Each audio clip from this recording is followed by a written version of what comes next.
百草化雪峰，岁月如河，同船渡。一圣之草，盘点人生，不胜感慨。门前大夏河，像圆周率，奔涌流淌。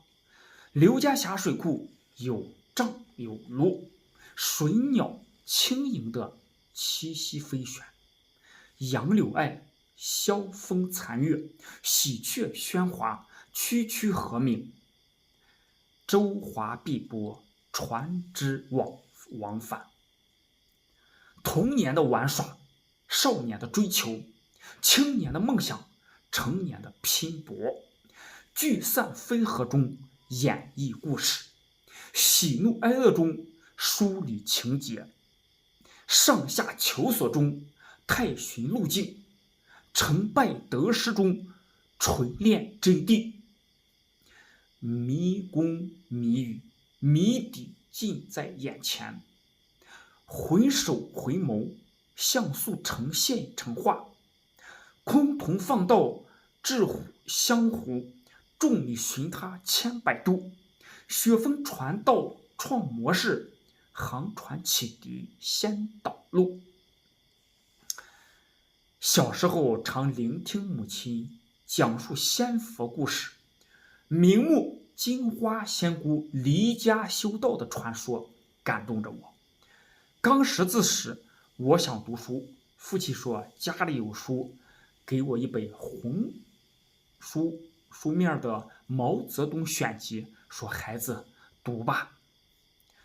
1981年，我高中毕业体检，身体欠佳，从此开始关注健康，到镇上书店买了一薄本《八段锦》，比划着练起来，又订阅《气功与科学》等杂志，涉猎修行修炼领域。克雷洛的新世纪的心灵观念引起共鸣，也看过中公书，看中国女排，看科学家传记，看成功学案例，看周易。总之，思想处于即刻发散状态。参加工作后，从事林业事务，专业对口，但总觉得应该有更好的生活，所以奔波不停，跑了好多寺庙名胜，在一处景点见了一位漂亮道姑，萌生了一块修行的念头，因为不习惯着装，就此作罢。去过工厂，打过短工，厂区机械的声响很大，体会到干哪一行都不容易。进入婚姻家庭前，矛盾彷徨，总觉得自己没有足够能力照顾好家人。80年代，每年春节氛围快乐温馨，雪峰哥、娥皇姐、侄子回家，一大家子下象棋、打扑克，欢声笑语，气氛热烈。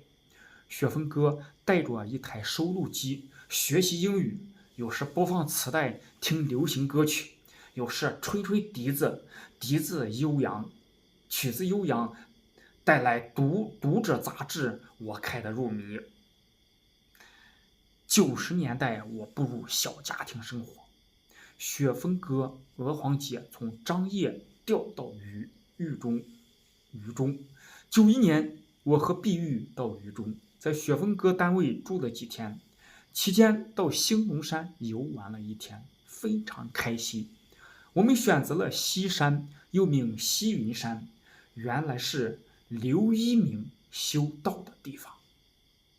其次，雪峰哥到附近谈事，我也去了。主人的客厅有书柜，我被一本书吸引住，想要翻开，哥立刻阻止。我马上反应过来，做客要讲文明，不能随意动人家的物品。94年，哥出国津巴布韦，我有了海外关系，心想家族要有大富翁了。那是经济崛起的年代，资金紧缺，银行利息特高。青藏高原唱的就是这种心态，翘首企盼，过富裕。我想自己呢，我想自己呢干不了啥事，就该学习修行的事。后来，娥皇姐和侄子也出国了。从来信中知晓雪峰哥要写书了，是96年吧？我纳闷儿，世界上有那么多的书，多一本少一本有啥关系呢？大概99年，来信时寄来了陈经等4经，真是大开眼界，见识了哥的才华和道行，显露了大道的韵味。因为当时修家盖房子，母亲病了，孩子要上小学，上班又紧，我没有细细品味，但基本精华点点滴滴滋润着身心灵。